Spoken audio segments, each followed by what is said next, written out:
a chance for Arneson. Sigurdsson has equalised. England were in front for less than 2 minutes. Ragnar Sigurdsson. England knew all about the long throw, but they couldn't stop it. 1-1. Gylfi Sigurdsson. He set up a chance here for Sigurdsson. It's 2-1 to Iceland. Joe Hart couldn't keep it out. Iceland national team's recent success in the Euros 2016 and World Cup 2018 have firmly put this small nation right on the footballing map. But with all they have achieved over the last 5 years, how can they aim to maintain their success or even better it in the future? Over the next 20 minutes, I'm going to try and answer these questions, as well as finding out how they reached the heights that they have already. Was it a combination of hard work behind the scenes for years, or is it a one-off breed of footballers that Iceland will struggle to replace once their playing days are over? I'm Matthew Riley, and this is The Rise of Icelandic Football. The first place I decided to start my journey of discovery was in the capital city of the country itself. I'd set up an interview with a man named Nick Chamberlain. He was a head football coach for one of the female first teams at one of the capital city club stadiums, Skip Volleren. My first interaction with him was seeing some training sessions, and it was interesting to see how it got started due to the weather conditions forcing the team indoors. The situation is going to happen the same press, exactly the same as KR. Just going to let them have the ball back there once they get to top of the circle. Okay? What the idea is, back a bit, send it back, Austin. Down and go up. You're right back line there, that's fine. Alright, so what we want to do, as the ball gets it from here, ball goes to the right back, okay, and those be the same thing we would shift over. Cut the spaces off so they can't play. So we shift over, beat in, open up, that built out there. Okay, so just there, alright? If they play down this side like we usually do, that's fine, because then we can deal with in here, okay? You would go down and double up with miss on clear, and then you come down just like a cannon. Okay, yeah. What's going to happen is, and we'll be up here. I'm just going to be in a position like this. Okay. I want you to kind of cheat in a little bit. So if the ball goes back to the centre back, okay. I want them to try and play a big ball over to the left hand side. Okay. Which means you two have to read the game and you probably have to cheat a little bit. If you see a big touch and about to go big, don't worry us in here, we go. Okay, whoever's there. Okay, one of us can go. So we try and get the ball before Hangana gets it or on her touch. Okay? Doesn't matter what's in behind. Okay? Sometimes it might be better if you're a little bit in here. If better goes, you then have to be a right back in and a front post. Okay?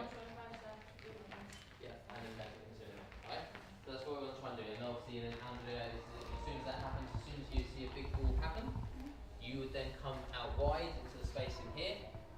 Linda could drop down, pick second balls up there, and then we just float around in there.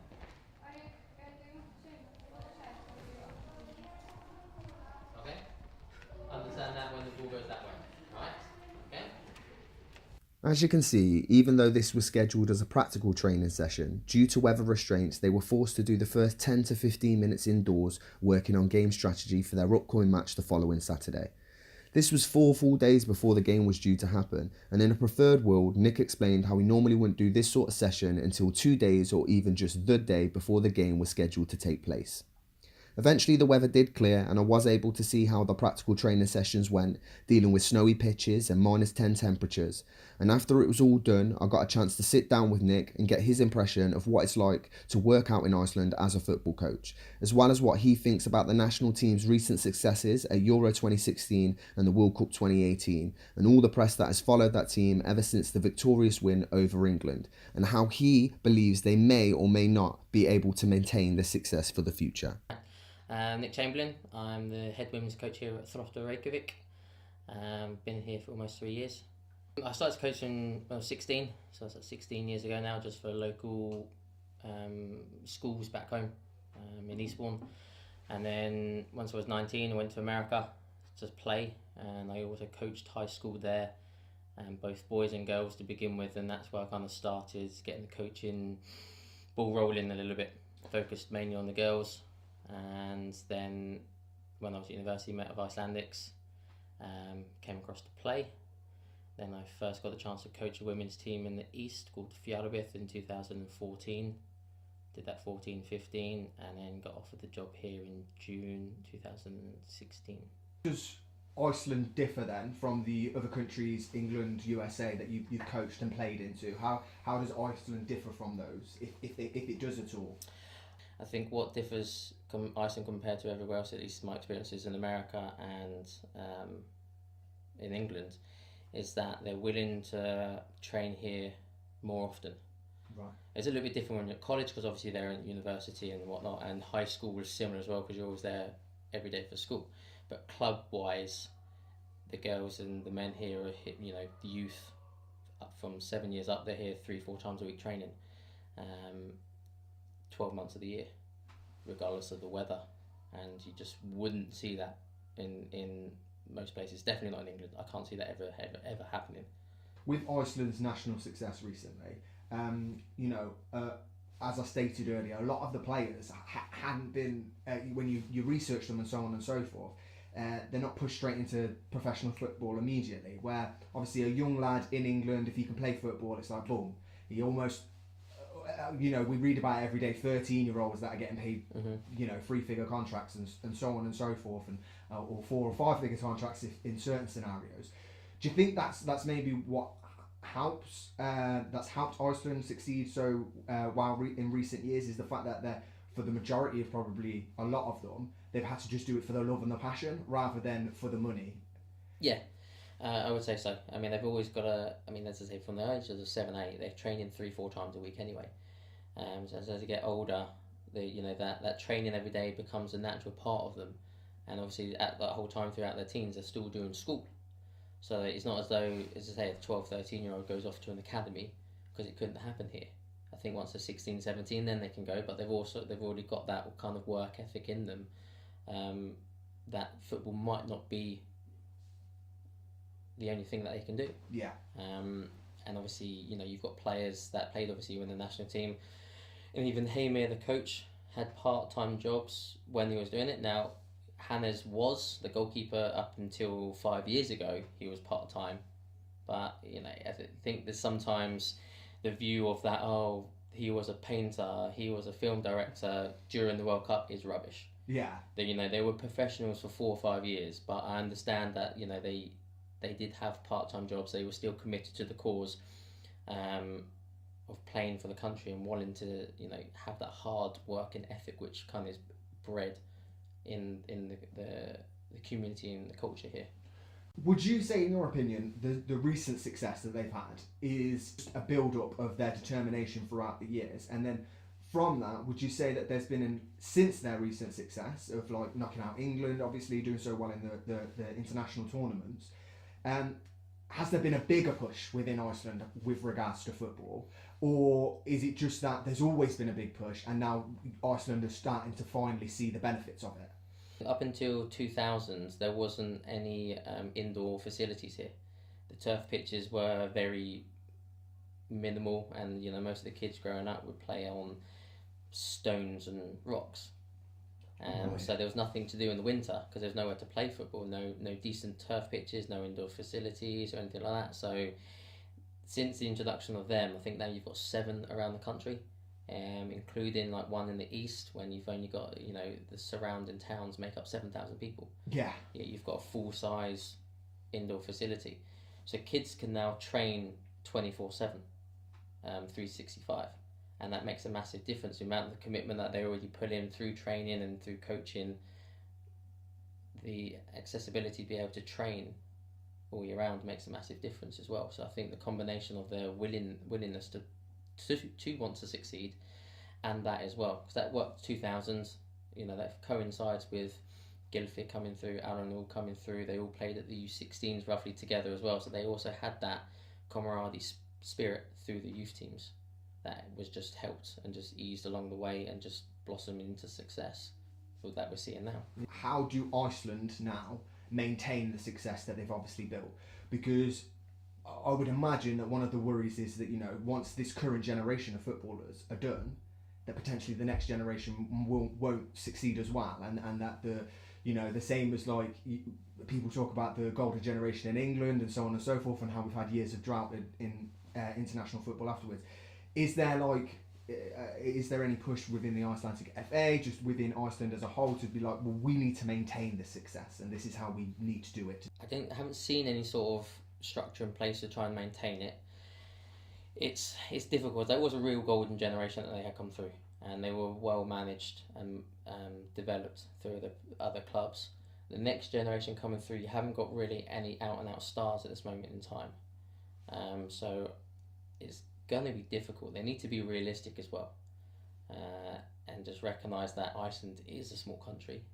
To be able to maintain that level of success of qualifying for World Cups and European Championships on a regular basis is an unrealistic dream. Yeah. You know, they need to focus on, you know, what they have, concentrate on how the style of play that they want to do.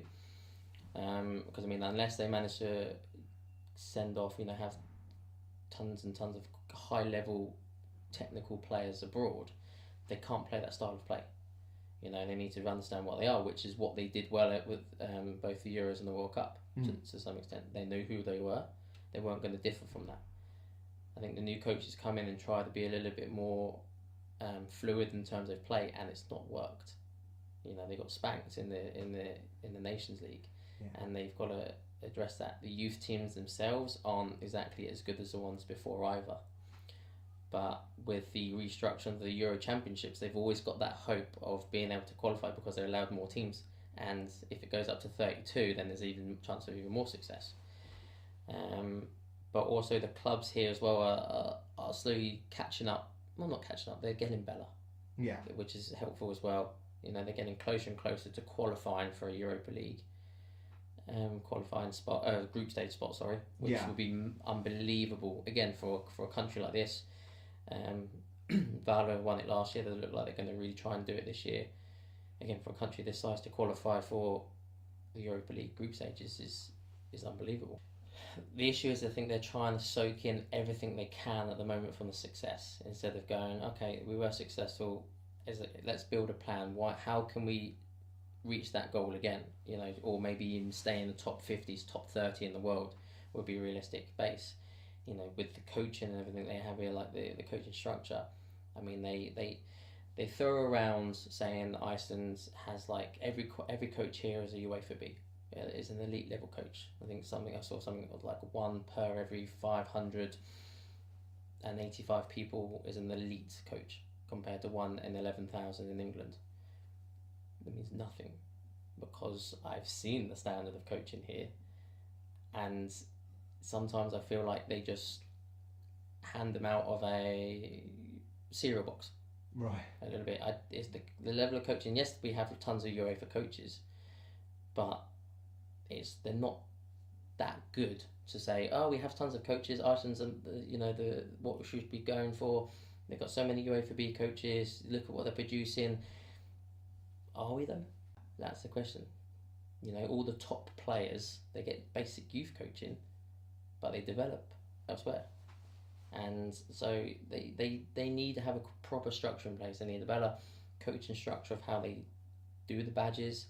They need better infrastructure in terms of how they help the clubs.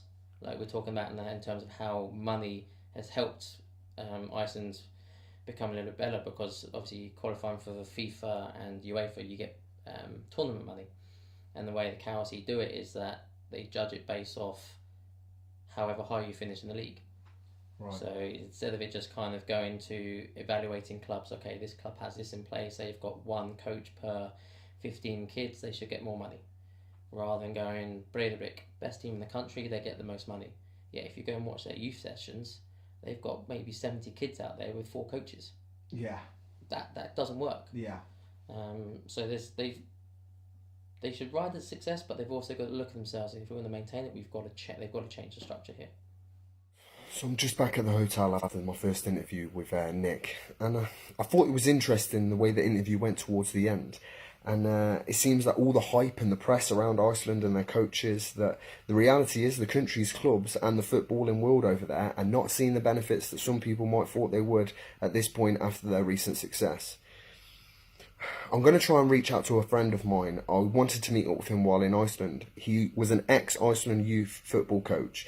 Unfortunately, he's just took a new job. Well, fortunately for him, he's just took a new job as Taiwan's head national coach and is working towards the 2022 World Cup. So although I'm unable to get a face-to-face interview with him, I was able to catch up with him on Skype. And he seems to agree with Nick's point of view that Iceland have a lot of work to go if they are to maintain and build on their recent successes. Okay, yeah, I'm Jamie Brassington, I'm goalkeeper coach. Fantastic. And you used to work out in Iceland, Jamie. That's right, isn't it? Yeah, that's correct. I was out there for around about 2 years. Fantastic. So, in your opinion, then, with regards to the recent successes of the Icelandic team, what's your opinion on that? How do you think they've achieved it? You know, is this something that was a shock to the country and the nation while you were over there, or is this something that they were expecting? I think they were sort of expecting to get to the World Cup after such a good European Championships. The whole country, I think, have benefited from the football side of things. With people around the world showing a massive interest in the country due to the football. People wanted to know what they're doing, how they're doing things there. So as a whole, it's been massive for them, the football improving. How they've done it, I think they went very quietly about their business. The managers at the time was a joint team when they went to the Euros. With the Swedish guy Lagerbäck and Hamer, the Icelandic. They knew what they had, and they managed to mould a team out of the players they had to achieve success. Brilliant. And then, I mean, you sort of maybe touched on it a little bit there, but, you know, their recent successes, is that due to hard work, a combination of things that they've been doing over the previous years? Is it due to a little bit of luck, a little bit of coincidence that a few players that were born of the same generation have all gone off and established themselves in other leagues elsewhere and have built their footballing up? Or is this something that Iceland as a country have been building up to? I think it's a bit of everything you just mentioned there, really, in my opinion. So there is a presentation online somewhere. I'll try and dig it out for you so you can have a look at it. But they started building indoor halls around the country. They put mini football pitches into every school. So they started getting a sort of an affiliation to football, a love for football into kids at a young age. And then the players who sort of reap the benefits of the back end of that and now the ones that are in the national team. And of course, having people like Gylfi Sigurdsson, who in my opinion is one of the best players in the Premier League on his day, he underpins everything they do. So not only is he their best player in my opinion, but he also works very hard for the team. I think all the other boys in the team see that happening, so they then try and match his work rate. If the best player, if the star's doing it, then we've got to do that at the minimum as well. And so looking at all that combined together has built what was effectively a very good team. Brilliant. And then my final question is just about whether you think they're set up to maintain or even build on their success at the moment. Because with my previous interview with Nick, what he said is although that they've done really well at the moment, if they don't change certain aspects within regards to Icelandic football, there is potential that this will just be a one-crop generation. Because they've built up a lot of talent elsewhere and other pools of playing. Like you said, you just named Sigurdsson. Obviously, he plays in the Premier League and so on and so forth. Is there something that they need to be doing, or in your opinion, they're already doing within Icelandic football to make sure that they maintain the successes, or like I say, build on the successes that they've already had? Yeah. So sort of in my opinion with that is it's very difficult to produce world-class players. And they've managed to produce one with such a small population. Well, that again doesn't help them in the sense of in England or in Germany, where there's millions and millions of people. They've got such a small selection that the likelihood of producing that stars is slim. There is good coaches out there. There is people trying to do things to benefit Icelandic football, and I just think no matter what country you're from, if you stand still, people are going to overtake you. And there's a good example from rugby with that, with New Zealand. When they were at the top of their game, when they were winning tournaments and championships, when they decided to change their structure. Because if they'd stayed there, they would never have improved on what they've done. And I think that's what Iceland needs to do now, is harness all the good things they've done and good things they're doing. But on top of that, I think they need to implement things in a club. Maybe not have a Icelandic way, but have a sort of template for clubs to follow. The clubs then produce a standard player, but then they work with their elite players and make them individuals and to ultimately help the nation. And I think the main aim is to try and get one of the club teams into the Europa League or the Champions League. If they do that, that will obviously attract more interest. Yes, to start with, it will bring more foreign players into the country, but that will then push the Icelandic players to a new level. Training and playing against better standard players will ultimately increase their chances of becoming better. Brilliant. Thank you, Jamie. So what have I found out throughout all of this? I've found that maybe the recent success of Iceland's national team will be short-lived ones, and that if they want to indeed maintain them or even build on them, then they need to start putting more effort into the infrastructure of their homegrown football and build with within. I'm Matthew Riley, thank you for watching. No one like me, I'm a star, I green. Man step to me like I can't go. White boy, no game, no flow, bro. I aim high, jump high on a pole.